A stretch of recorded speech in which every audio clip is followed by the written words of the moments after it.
আসসালামু আলাইকুম। সংবাদে আপনাদের সবাইকে স্বাগত জানাচ্ছি। আমি ফিরোজ তোহা। শুরুতেই আরবে কেবলস সংবাদ শিরোনাম জানিয়ে দেব এই মুহূর্তে হাতে পাওয়া সর্বশেষ গুরুত্বপূর্ণ বাংলা আপডেট সংবাদ। শুরুতেই থাকছে কোটা আন্দোলনে উত্তাল পুরো দেশ, এক দফা দাবিতে ফের বাংলা ব্লকেটের ডাক। কোটা বাতিলের দাবিতে আন্দোলনরত শিক্ষার্থীরা তাদের প্রস্তাবিত 4 দফা আন্দোলনকে এক দফা দাবিতে নামিয়ে এনে ফের সারা দেশে ব্লকেট কর্মসূচি ঘোষণা করেছে। এবারে জানাবো 4 মহানগরে ফের আহ্বায়ক কমিটি বিএনপির। ঢাকা উত্তরে নীরব আমিনুল, দক্ষিণে মজনু রবিন। দ্বাদশ জাতীয় সংসদ নির্বাচনকে কেন্দ্র করে আন্দোলনের মাধ্যমে দাবি আদায় করতে পারেনি বিএনপি। পরবর্তী সময়ে আন্দোলনের সফলতা ও ব্যর্থতা পর্যালোচনা করে বিএনপি সহ অঙ্গ ও সহযোগী সংগঠন ঢেলে সাজানোর উদ্যোগ গ্রহণ করেছে দলটির হাইকমান্ড। এরই অংশ হিসেবে কেন্দ্রীয় কমিটিতে চলছে রদবদলের খেলা। এদিকে প্রধানমন্ত্রী আজ চীনে যাচ্ছেন, সই হতে পারে 20 সমঝোতা স্মারক। প্রধানমন্ত্রী শেখ হাসিনা চীনের premier of the state council Li সিয়াংয়ের আমন্ত্রণে আজ 4 দিনের সরকারি সফরে বেইজিং যাচ্ছেন। সেখানে দুদেশের সরকার প্রধানের উপস্থিতিতে 20 থেকে 22টির মতো সমঝোতা স্মারক এবং কয়েকটি প্রকল্পের উদ্বোধনের কথা রয়েছে। জানাবো বরিশাল 5 পয়েন্টে নদ নদীর পানি বিপদসীমা ছাড়িয়েছে। অমাবস্যা ও উজানের ঢলে বরিশাল বিভাগের নদ নদীগুলোতে বেড়েছে পানি। এর মধ্যে খরস্রোতা নদীগুলোর 5 পয়েন্টে পানি বিপদসীমা ছাড়িয়ে গেছে। জানিয়ে দেব পেনশন স্কিম এবং কোটা আন্দোলন গভীরভাবে পর্যবেক্ষণ করছি। পেনশন স্কিম এবং কোটা আন্দোলন নিয়ে পাবলিক বিশ্ববিদ্যালয়গুলোতে স্থবিরতা চলছে। এ বিষয়ে আওয়ামী লীগের সাধারণ সম্পাদক এবং সড়ক পরিবহন ও সেতুমন্ত্রী ওবায়দুল কাদের বলছেন, আমরা গভীরভাবে পর্যবেক্ষণ করছি, সময় মতো সমাধান হয়ে যাবে আমি বিশ্বাস করি। এবং সর্বশেষ জানাবো আন্তর্জাতিক সংবাদ। আলহামদুলিল্লাহ, ইসরায়েলের 4 সামরিক ঘাঁটিতে হামলার দাবি হিজবুল্লাহর। এবার ইসরায়েলের সামরিক ঘাঁটিকে লক্ষ্য বানালো লেবাননের সশস্ত্র গোষ্ঠী হিজবুল্লাহ। দেশটির অন্তত 4 সামরিক ঘাঁটি টার্গেট করে ব্যাপক ধ্বংসযজ্ঞ চালিয়েছে ইরান সমর্থিত গোষ্ঠীটি। তেল আবিবের হামলায় হিজবুল্লাহ যোদ্ধা নিহতের প্রতিবাদে ছোড়া হয় কমপক্ষে 7টি কাতিউষা রকেট। এক ইসরায়েলি সেনার মৃত্যুসহ যাতে ক্ষতিগ্রস্ত হয় উত্তরাঞ্চলের বিভিন্ন এলাকা। এতক্ষণ শিরোনাম শুনছিলেন, এবার বিস্তারিত। প্রিয় দর্শক, আপনি যদি এই চ্যানেলে নতুন হয়ে থাকেন, ভিডিওটি দেখতে দেখতে চ্যানেলটি সাবস্ক্রাইব করে আমাদের সঙ্গে থাকুন। আর এই ভিডিও সম্পর্কে আপনি আপনার মূল্যবান মতামতটি কমেন্ট বক্সে জানিয়ে দিন। আর হ্যাঁ প্রিয় দর্শক, জানিয়ে দিন ভিডিওটি কোথা থেকে দেখছেন।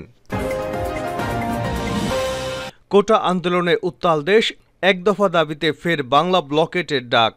কোটা বাতিলের দাবিতে আন্দোলনরত শিক্ষার্থীরা তাদের প্রস্তাবিত 4 দফা আন্দোলনকে এক দফা দাবিতে নামিয়ে এনে ফের সারা দেশে ব্লকেট কর্মসূচি ঘোষণা করেছেন।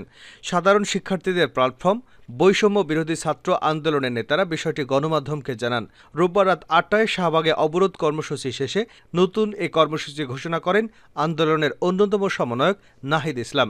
এ সময় তিনি বলেন, সোমবার বিকেলে ঢাকা বিশ্ববিদ্যালয়ের কেন্দ্রীয় লাইব্রেরির সামনে থেকে মূল ব্লকেট আন্দোলন শুরু হবে। পাশাপাশি একই সময় সারা দেশের সব পাবলিক বিশ্ববিদ্যালয় এবং কলেজেও পালিত হবে ব্লকেট কর্মসূচি।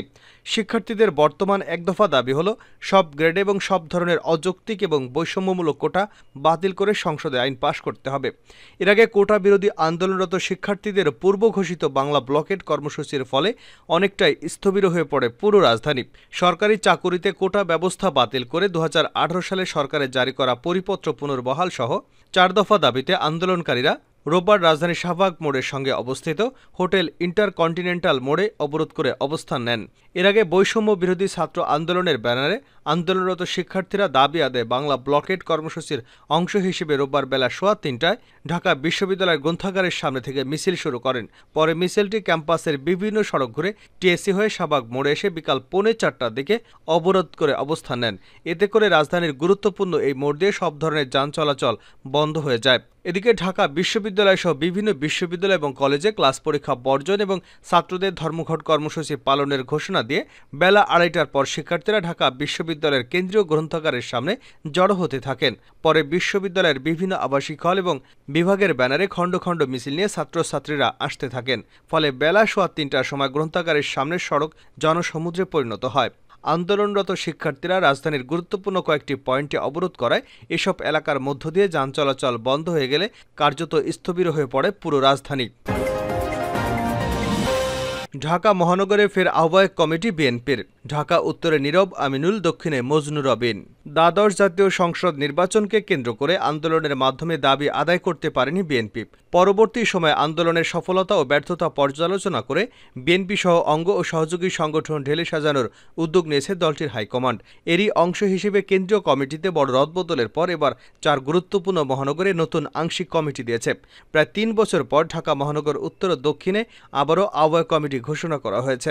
ঢাকা মহানগর উত্তরের আহ্বায়ক করা হয়েছে কেন্দ্রীয় যুবদলের সাবেক সভাপতি সাইফুল আলম নীরব এবং আমিনুল হককে পুনরায় সদস্য সচিবের দায়িত্ব দেওয়া হয়েছে। দক্ষিণে আগের কমিটির সদস্য সচিব রফিকুল আলম মজনুকে পদোন্নতি দিয়ে আহ্বায়ক করা হয়েছে। আগের কমিটির যুগ্ম আহ্বায়ক তানভীর আহমেদ রবিনকে করা হয়েছে সদস্য সচিব। একইভাবে 3.5 বছর পর চট্টগ্রাম এবং 2.5 বছর পর বরিশাল মহানগর শাখায় ফের আহ্বায়ক কমিটি ঘোষণা করা হয়েছে। চট্টগ্রাম মহানগরে আগের কমিটির সদস্য এরশাদ উল্লাহকে আহ্বায়ক এবং আগের কমিটির যুগ্ম আহ্বায়ক নাজিবুর রহমানকে সদস্য সচিব করা হয়েছে। বরিশাল মহানগরে পুনরায় মনিরুজ্জামান খান ফারুককে আহ্বায়ক করা হয়েছে।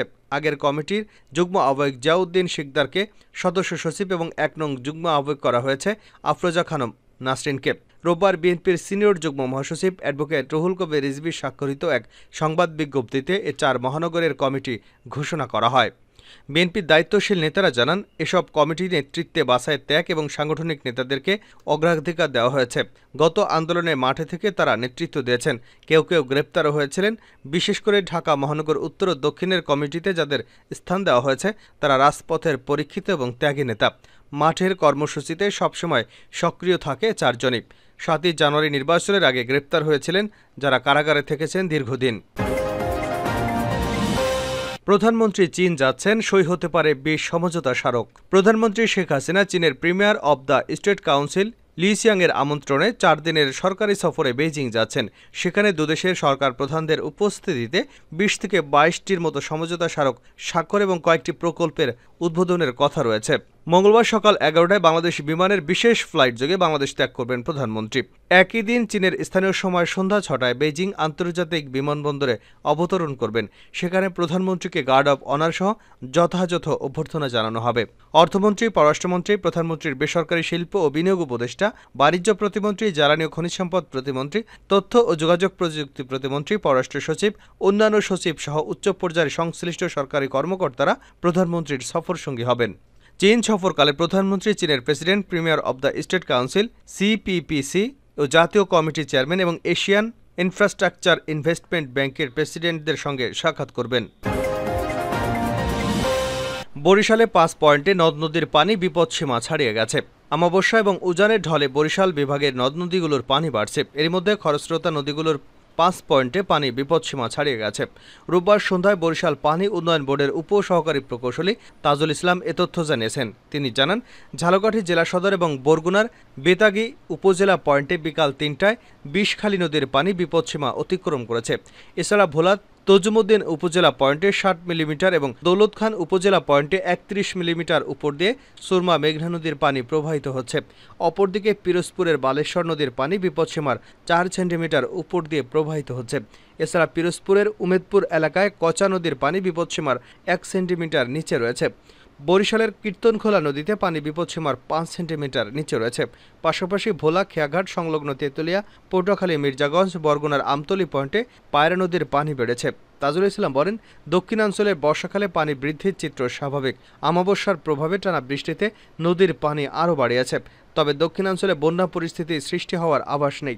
নদীর পানি বেড়ে যাওয়ার কারণে যেসব এলাকায় পানি ঢুকেছে, ঢল নেমে গেলে সেসব এলাকায় ভাঙন দেখা দিতে পারে। পেনশন স্কিম ও কোটা আন্দোলন গভীরভাবে পর্যবেক্ষণ করছে ওবায়দুল কাদের। পেনশন স্কিম এবং কোটা নিয়ে পাবলিক বিশ্ববিদ্যালয়গুলোতে স্থবিরতা চলছে। এ বিষয়ে আওয়ামী লীগের সাধারণ সম্পাদক এবং সড়ক পরিবহন ও সেতুমন্ত্রী ওবায়দুল কাদের বলেছেন, আমরা গভীরভাবে পর্যবেক্ষণ করছি, সময়মতো সমাধান হয়ে যাবে। আমরা বিশ্বাস করি, যারা যেই ইস্যুতে আন্দোলন করছে সেটা তো সরকারের সিদ্ধান্ত ছিল। আদালত ভিন্ন রায় দিয়েছে। আদালতের ব্যাপারটা যখন চলমান, এটা আপিল বিভাগে রয়েছে। বিচারাধীন বিষয় নিয়ে তো আমাদের কথা বলা উচিত নয়। তারপরও আমরা আমাদের দেশের ব্যাপার, শিক্ষা প্রতিষ্ঠানের ব্যাপার, আমরা দেশের পরিস্থিতি পর্যবেক্ষণ করছি। রোববার সচিবালয়, সড়ক পরিবহন এবং মহাসড়ক বিভাগের কর্মকর্তা কর্মচারীদের শুদ্ধাচার পুরস্কার প্রদান অনুষ্ঠানে প্রধান অতিথির বক্তব্যে তিনি এসব কথা বলেন। মন্ত্রী আরও বলেন, তাদের সঙ্গে আমাদের যোগাযোগ আছে, বসাবসিটা কখন হবে সেটা আমি এই মুহূর্তে বলতে পারছি না, তবে সময় মতো সমাধান হবে। প্রধানমন্ত্রী ভারত সফর থেকে আসার পর বিএনপি ও বিরোধীরা যখন সমালোচনা করল তখন আপনাদের থেকে বলা হয়েছিল এরা না পড়ে না বুঝে একথা বলেছে। এ বিষয়ে তিনি বলেন, আমি একথাও বলবো না, আমি বলবো আন্দোলনে ব্যর্থ বিএনপি সমমনা দল নিজেরা না পেরে আজকে তারা পরজীবী আন্দোলন করছে। এটাকে তাই বলতে হবে কোটার উপর ভর করেছে, পেনশনের উপর করেছে। নিজেরা ব্যর্থ, অন্যদের উপর ভর করে আজকে স্বীকার করতে চায়। তারা স্বপ্ন দেখছে, তা দিবা স্বপ্ন।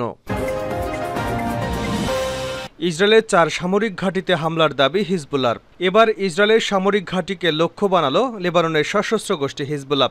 দেশটির অন্তত 4 সামরিক ঘাঁটি টার্গেট করে ব্যাপক ধ্বংসযজ্ঞ চালিয়েছে ইরান সমর্থিত গোষ্ঠীটি। তেল আবিবের হামলায় হিজবুল্লাহ যোদ্ধা নিহতের প্রতিবাদে ছোড়া হয় কমপক্ষে 60টি কাতিউষা রকেট।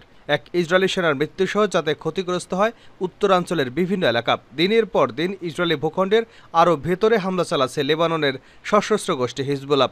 এতদিন সীমান্তবর্তী এলাকা লক্ষ্য করে বিভিন্ন হামলা চালালেও এখন কৌশলগতভাবে গুরুত্বপূর্ণ এমন স্থাপনায় আঘাত হানছে হিজবুল্লাহ ছোড়া রকেট। রোববার উত্তরপ্রদেশের বেশ কয়েকটি এলাকা লক্ষ্য করে কমপক্ষে 60টি রকেট ছোড়ে সশস্ত্র গোষ্ঠীটি। কয়েক দফায় এ হামলায় ব্যাপক ক্ষয়ক্ষতির মুখে পড়ে ইসরায়েলের কয়েকটি এলাকা। ক্ষতিগ্রস্ত হয় বিরকাত ত্রিশা সামরিক স্থাপনা। গাইডেড বোমা হামলায় প্রাণ যায় ঘাঁটির এক ইসরায়েলি সেনার। আগুন লাগে স্থাপনার বিভিন্ন অংশে। আহত হয় আরও বেশ কয়েকজন ইহুদি সেনা। ইসরায়েলের মাউন্ট মেরন ঘাঁটিতে সরাসরি আঘাত এনেছে হিজবুল্লাহর ক্ষেপণাস্ত্র। ধ্বংস হয় স্থাপনাটির বেশ কিছু অংশ। এছাড়াও আল বাগদাদি সহ নিমরা এবং বাদ ব্লিদা সামরিক ঘাঁটিতেও রকেট হামলা চালায় হিজবুল্লাহ। আগুন ধরে যায় গ্যালিলিও অঞ্চলের কয়েকটি এলাকায়। আগুন দ্রুত ছড়িয়ে পড়ে। ফায়ার ব্রিগেডের 10টি ইউনিট এবং আরও 6টি বিমানের সাহায্যে তা নিয়ন্ত্রণে আনা হয়। তবে দক্ষিণ লেবাননে হিজবুল্লাহ যোদ্ধাদের কয়েকটি অবস্থান লক্ষ্য করে হামলার দাবি করেছে ইসরায়েল।